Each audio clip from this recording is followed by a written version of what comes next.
जनाब कैसर अहमद शेख साहब। बिस्मिल्लाहिर्रहमानिर्रहीम। बहुत मुबारकबाद जनाब स्पीकर साहब, आप इस कुर्सी पे बरजमान हैं। मैं आपको एक बड़ी सीरियस मुल्क की एकानमी के बारे में, क्योंकि मैं एकानमी का आदमी हूँ शुरू से ही, तो मैं आपकी तवज्जो दिलाना चाहता हूँ कि इस वक्त मुल्क जो बहरान में है और जल्द मुल्क की अल्लाह करे हालत बेहतर हो जाए, लेकिन इस वक्त हम पूरी की पूरी डिफ़ाल्ट की सूरत में हैं। हमारे पास हमारे मुल्क में इस वक्त रिजर्व्स 10 अरब डॉलर हैं। ज़रा प्लीज़ सुन लीजिएगा। इस वक्त पाकिस्तान के पास कुल रिजर्व्स, जनाब स्पीकर, पाकिस्तान के पास टोटल रिजर्व्स 10 अरब डॉलर हैं, जो कि 1.5 महीने की इंपोर्ट के बराबर है। किसी मुल्क के भी 3 महीने की कम अगर रिजर्व होते हैं तो वो मुल्क डिफ़ाल्ट की तरफ चला जाता है। श्रीलंका अभी रिसेंटली डिफ़ाल्ट हुआ है। हमारे ये जो 10 अरब डॉलर हैं ये भी मांगे तांगे के हैं और इनको हम इस्तेमाल नहीं कर सकते। सऊदी अरेबिया और चीन ने कहा है कि आप इस्तेमाल नहीं कर सकते। 1.5 अरब डॉलर हर महीने हमारा करंट अकाउंट खसारा हो रहा है। अगले महीने 2 महीने भी अल्लाह ना करे हम डिफॉल्ट डिक्लेयर कर देंगे। जो हालात जा रहे हैं मैं प्रिडिक्ट कर रहा हूं आपको। बाकी बात मैं ये कहना चाहता हूं, इस वक्त स्टॉक एक्सचेंज रोज घट रहा है। 2017 में हमारे स्टॉक एक्सचेंज की वैल्यूएशन 100 अरब डॉलर थी, आज 40 अरब डॉलर रह गया है। और इस 40 ये पिछले 4-5 साल में लोगों को तकरीबन 10,000 अरब रुपए का घाटा हुआ है स्टॉक एक्सचेंज से। सर ये बहुत अहम सूरत हाल है। डॉलर 191 आज हो गया है और लोग प्रेडिक्ट कर रहे हैं कि 200 डॉलर 200 से बढ़ जाएगा, क्योंकि हमारा इंपोर्ट और एक्सपोर्ट का 10 महीने के जो खसारा आया है वो 39 अरब आया है। रेमिटेंस, सारी रेमिटेंस सब डाल लें तब भी 10 महीने में 17 अरब रुपए जो हमारा जो डेफिसिट हुआ है करंट अकाउंट का। तो इन हालात में हमें तो सबको मिल के बाकी काम छोड़ के सर जोड़ के ये देखना पड़ेगा कि हम किन हालात में हमारा मुल्क जा रहा है और क्या बनेगा हमारे मुल्क का। इस वक्त महंगाई 13.3% है, खुद डिक्लेयर किया है हुकूमत ने। स्टैटिस्टिक जो पाकिस्तान की तारीख का हाईएस्ट है। इस वक्त जो इंटरेस्ट रेट है, जो बैंक का रेट है, उसका रेट 16-17% से कम किसी को मिलता नहीं है इन्वेस्टमेंट करने के लिए, और ये भी पाकिस्तान की तारीख का सबसे बड़ा है। तो मैं इन हालात में आपकी तवज्जो दिलाऊंगा कि एक फुल फ्लेज डिबेट करें, क्योंकि ये असम्बली तो ज़्यादा बजट के ऊपर डिस्कस करती है और इकानमी पे पूरे की पूरी डिस्कशन यहाँ है। मुल्क बड़ी तेज़ी से लोगों का कॉन्फिडेंस ख़त्म हो रहा है, सरमाया बाहर जा रहा है, बाहर का सरमाया यहाँ नहीं आ रहा। मैं आपको याद दिलाता हूँ कि 1990 में पाकिस्तान से इंडिया 4 गुना इकानमी थी। महबूबुल हक साहब हमारे यहाँ फाइनेंस मिनिस्टर थे और मनमोहन सिंह इंडिया में प्राइम मिनिस्टर थे। उन्होंने नई ओपनिंग की पॉलिसी शुरू की। मनमोहन सिंह हमारे डॉक्टर महबूबुल हक साहब से कंसल्ट करते थे, क्योंकि डॉक्टर महबूबुल हक साहब मेरे दोस्त थे। तो वो उस वक़्त उन्होंने इंडियन की इकानमी को बेहतर किया। आज इंडिया हमसे 11 गुना बड़ी इकानमी हो गई है। हमारी इकानमी 300 डॉलर और टोटल 23 करोड़ बंदों की आमदनी 300 अरब डॉलर है, जबकि इंडिया की आमदनी 3,300 अरब डॉलर है। वो हमारे से 11 गुना हो गए हैं। मैं थोड़ा सा अपना बैकग्राउंड आपको बताऊं कि 140 साल से मेरी फैमिली बिजनेस में है। हम चाह ये रहे थे, मैं क्यों यहाँ असम्बली में आया, मेरी ख्वाहिश थी, मैं पहले कराची चैम्बर का सदर रहा हाईएस्ट वोट लेके, फिर मेरा बेटा मरहूम लाहौर चैम्बर ऑफ कॉमर्स का सदर रहा, मेरा first cousin Faisalabad chamber of commerce के कारोबारियों के वोट लेके बना। मैंने लेकिन देखा कि वहाँ मामलात का हल नहीं निकल रहा इकानमी। मैं इस हाउस में आया कि अल्लाह करे, और ये हाउस में मेरे लिए आना बड़ा मुश्किल था। मैं कराची रहता था और चिन्योट एक ऐसा इलाका था जहाँ से पाकिस्तान मुस्लिम लीग ने कभी इलेक्शन नहीं जीता था। बहरहाल अल्लाह ने फजल किया, मैं पिछले 29 साल से 6 इलेक्शन मैंने वहाँ कंटेस्ट किए हैं सर। उसके बावजूद मुझे बिजनेस कम्युनिटी का लीडर होने के बावजूद मैं यहाँ पे फाइनेंस कमेटी का चेयरमैन रहा। आज भी नाम के तौर पे मैं पाकिस्तान मुस्लिम लीग के बिजनेस एंड कॉमर्स विंग का सदर हूँ, लेकिन नहीं, मेरा तवक्को थी, मेरा ख्वाहिश थी कि मैं यहाँ पे कोई कंट्रीब्यूट करूँ, मैं कोई मामलात का हल निकालूँ।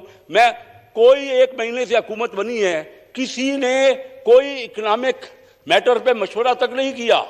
21 मेंबरों की कौंसिल बनी है, उसमें भी हमें नहीं रखा गया।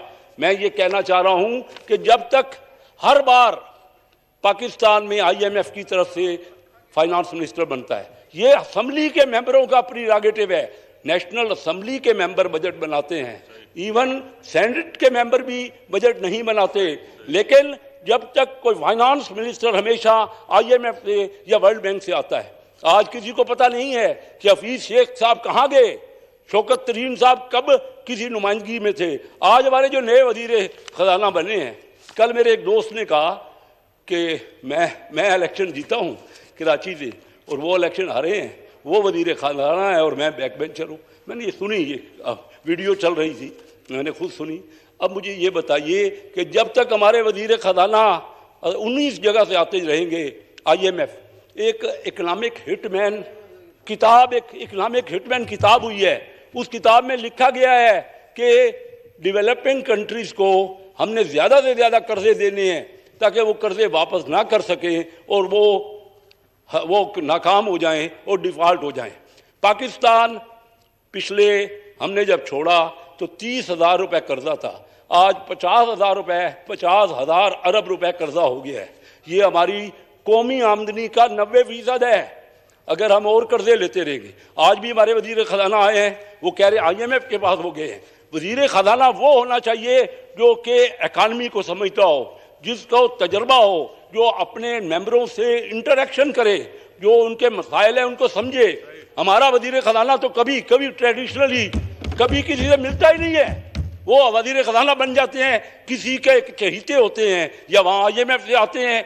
वजीर खजाना जिसने सारी इकानमी संभाल ली है और जिसने बजट पे वोट देना है, उनके साथ तो उनका इंटरेक्शन ही नहीं है।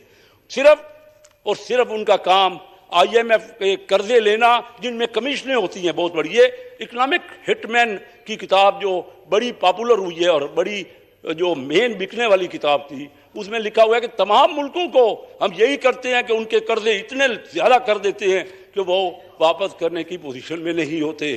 मैं चाहूँगा जनाब स्पीकर कि जब तक हमारे अंदर से वजीर खजाना नहीं बनेगा, जो इकानमी को समझता होगा, जिसका तजर्बा होगा, आप इमैच्योर बंदों को जो कि किसी के चहीते होंगे, किसी की खुशामद करेंगे, वो बन जाए। मैंने ये पहली बार मैं बात नहीं कर रहा, जब शौकत तरीन साहब बने थे तब भी उनसे मैंने यही कहा था। मेरे पिछले 30 साल में सिर्फ 6 महीने नवीद कमर फाइनेंस मिनिस्टर बने जो इस असम्बली से थे। इससे पहले तकरीबन 36 साल पहले मियाँ यासीन भट्टो साहब बने, वो असम्बली के मेंबर थे और उन्होंने बहुत रिजल्ट दिए। हालांकि वो इकोनॉमिक साइड के बंदे नहीं थे, लेकिन उन्होंने इकानमी को बहुत बेहतर किया। आप रिजल्ट निकाल के देख लीजिए। तो इन हालात में सर मैं ये कहना चाह रहा हूँ आपसे कि हमारी पूरी तवज्जो हम करें, एक फुल फ्लेज डिबेट करें और उसके बाद ही, क्योंकि हमारा मुल्क ज़्यादा हमें मौका नहीं देगा, फिर हम हाथ मलते रह जाएंगे। अब मैं सिर्फ ये बताना चाहता हूँ आखिर में कि किया क्या जाए। पता सबको है कि किया क्या जाए, लेकिन अमल नहीं करते। सबसे पहले तो दुनिया के उन मुल्कों ने तरक्की की है जहाँ डायरेक्ट फॉरेन इन्वेस्टमेंट आई है। बाहर के बड़े बड़े बिजनेसमैन आए हैं और वो उन्होंने आके कारखाने लगाए हैं, लोगों को रोज़गार मिला है। ताइवान ले लें, वियतनाम ले लें, कोरिया ले लें, इन तमाम ममालिक ने, थाईलैंड ले लें, अभी बांग्लादेश ले लें, उन तमाम ममालिक ने बाहर से इन्वेस्टमेंट लोगों की आई है और हमने ऐसा माहौल ही नहीं बनाया कि लोग बाहर से पैसा लेके आए। इंडिया में कोविड ज़्यादा था पिछले साल, उनके यहाँ 44 अरब डॉलर का बाहर से पैसा आया है। हमारे यहाँ कोविड कम था, हमारे यहाँ सिर्फ 1.5 अरब डॉलर का आया है। अगर प्यार से पैसा नहीं आएगा, बड़े प्लांट नहीं लगेंगे, तो किस तरह लोगों को रोज़गार मिलेगा। मैं ये कह रहा हूँ, ये पूरी डिबेट मांगता है हम इन बातों को सोचें। जब हमारे लोगों का परचेजिंग पावर ख़त्म हो रही है, वो सारी चीज़ें बाहर से आ रही हैं डॉलर में। आप खाने का तेल देख लें, आप वैसे तेल देख लें दुनिया में, और हमारी नायल हुकूमतों ने जब $0 तेल का रेट था उस वक्त तो नहीं मंगाया। आज $110 रेट है, आज कौन भर सकता है। और अगर IMF के कहने पे हमने 40-50 रुपए डीजल और बढ़ा दिया और पेट्रोल और बढ़ा दिया तो हर चीज़ की कास्ट बढ़ जाएगी। मैं दाद देता हूँ मियाँ नवाज शरीफ साहब को, उनका इकनॉमिक विजन है। हमारे वजीर खजाना तो ये चाह रहे हैं, उन्होंने ऐलान किया कि हम और तेल को पेट्रोल को बढ़ा देंगे और IMF की हर शर्त को मंजूर कर लेंगे। सर ऐसे मैच्योर आदमी IMF के पास भेजें जो कि अपने मुल्क के हालात उनको समझाएं। मेरा गरीब आदमी इतना अफोर्ड नहीं कर सकता कि आपने डॉलर 120 से 190 करवा दिया जब हम हुकूमत ली, और आज दस्तूर बढ़ रहा है, ये 200 से ऊपर चला जाएगा और ये महंगाई इतनी बढ़ जाएगी, आम आदमी का जो हालत होगी वो हम बर्दाश्त से बाहर हो जाएंगे। मैं सर दूसरी बात ये करता हूँ, सर करें जी, मैं ख़त्म कर रहा हूँ। मैं तो ये बता रहा हूँ तजवीज़ें क्या है सर, मैं मुल्क की बात कर रहा हूँ कि हम कैसे निकलें। दूसरी तजवीज़ है कि प्राइवेटाइजेशन, हमारी हुकूमतों का जो हमने नेशनलाइज किए हुए हैं इदारे, उसमें 5000 अरब रुपए लगा हुआ है। वो मौका है कि हम उसको प्राइवेटाइज करें ताकि लोगों को रोज़गार मिले, वो फैक्ट्रियाँ चलें। उन हुकूमत की उन प्लांट्स में 4-5 हज़ार अरब रुपए लगा हुआ है और फिर भी हर साल 700-800 अरब रुपए का घाटा निकलता है, उसको बेहतर करें। तीसरी बात है कि ट्रेड रीजन में करें, आपस में। हमने इंडिया से भी ट्रेड बंद कर दी, हमने ईरान से भी बंद कर दी, हमने अफगानिस्तान से भी बंद कर दी। आप कहाँ माल बेच, दुनिया पूरी में जो ट्रेड होती है वो रीजनल ट्रेड होती है। इंडिया का जो माल हम दूसरे मुल्कों के इंडिया का ले रहे हैं, क्या ज़रूरत है। कौन सा ये मामला है कि ताइवान और चाइना आपस में दुश्मन है, वो कहते हैं कि ताइवान हमारा है, चीन वाले कहते हैं, लेकिन सबसे ज़्यादा ट्रेड ताइवान और चाइना की है। हमें क्या हो गया है कि हम महंगा माल, इंडिया का ही माल थ्रू और मुल्कों के, दुबई से, अफगानिस्तान से, ईरान से हम महंगा खरीद रहे हैं और अरबों रुपए का नुकसान कर रहे हैं। आगे मैं कह रहा हूँ कि चार्टर ऑफ इकानमी और चार्टर ऑफ डेमोक्रेसी करें। जो माहौल यहाँ इमरान खान साहब और उनकी PTI ने बना दी है, उनको उस नायल हुकूमत ने उनको इतना आगे किया गया, उनको इतना उसको बढ़ाया गया कि आज वो जिस किस्म की बातें कर रहे हैं, वो जब तक हम बैठ के आपस में, देखिए सिर्फ आपस में इस झगड़े के माहौल में तरक्की नहीं हो सकती। हमें बैठकर कोई ना कोई चार्टर ऑफ इकानमी और चार्टर ऑफ डेमोक्रेसी करनी पड़ेगी, जिनको तमाम जो पार्टियां हैं उसको अवॉइड करें। और वो कौन कराएगा। आज ये कहते हैं, आज जनाब स्पीकर कहते हैं कि इस्टेब्लिशमेंट वो न्यूट्रल है। अगर इस्टेब्लिशमेंट न्यूट्रल रहेगी और ये हाथापाई जारी रह जाएगी तो इस्टेब्लिशमेंट का ये भी काम है, अफवाज का और रेंजर्स का ये काम है कि डिफेंस का भी और अंदरूनी भी अमन कायम करें। इस वक्त ये नहीं कह सकते कि दो पार्टियां आपस में लड़े गुत्थम गुत्था हो जाएं और यहाँ खूनी मामला पैदा हो जाएं। आज भी बिलावल भुट्टो साहब ने कहा है कि खूनी मार्च शेख रशीद ने भी कहा है, तो हमें मिल के ये भी बैठना पड़ेगा ताकि उसका मसला हल करें। आखिर में बात कर रहा हूँ कि हमें कोई मार्केट का कॉन्फिडेंस लेना पड़ेगा। ऐसे लोग इकानमी को देखें हमारे यहाँ से जिनके ऊपर लोगों को एतबार हो, जो लोगों से इलेक्टेड हो, जो जिनको लोग जिनके ऊपर एतबार करें और जहाँ आके पैसा लगाएं। मैं आखिरी बात लफ्ज़ ये कहूँगा, आखिरी पॉइंट, कि डायरेक्ट टैक्स लगाएं। अमीर आदमी ने पिछले 2 साल में बहुत कमाया है। मेरे दोस्त शेख फयाज साहब बैठे हैं, पूरी दुनिया में अमीर हो गया है और दरमियाना और गरीब आदमी और कम हो गया है। डॉलर के ऊंचा होने से हमारी परचेजिंग पावर घट गई है आम आदमी की। तो डायरेक्ट टैक्स लगाएं। अगर फिर सेल टैक्स इस बजट में लगे तो फिर गरीब आदमी का और दरमियानी आदमी का और उसको मुश्किलात हो जाएंगी। तो मैं अब हल्के की बात करता हूँ।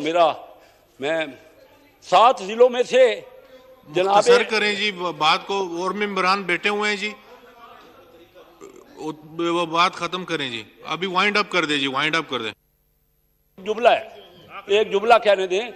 देखिए मेरे सेंट्रल पंजाब के 7 गरीब ये अंडर डेवलप्ड डिस्ट्रिक्ट से हमारी जो इस वक्त हुकूमत बनी है उनमें से सिर्फ एक वाहिद मेरी सीट है चंजोट की।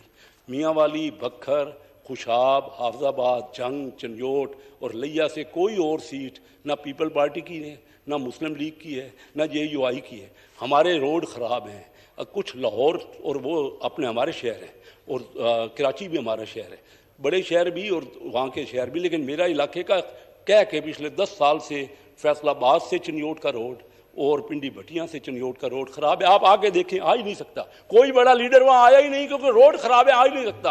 और सैकड़ों बंदे उसमें एक्सीडेंट से। शुक्रिया जी, मेहरबानी जी, मेहरबानी। यहाँ पे सारे मेंबरान मेरे लिए मुहतरम है जी, और सबको मैं टाइम दूंगा, हर एक मेंबर को टाइम मिलेगा। मैं यहाँ पे बैठा हूँ, इजलास मुलतवी नहीं करेंगे, सबको टाइम देगा। लेकिन अभी मुझे ये करने दें और मुझे डिसाइड करने दें कि किसको मैंने टाइम देना है। आप काइंडली बैठ जाएं, सारे, सबको मौका मिलेगा।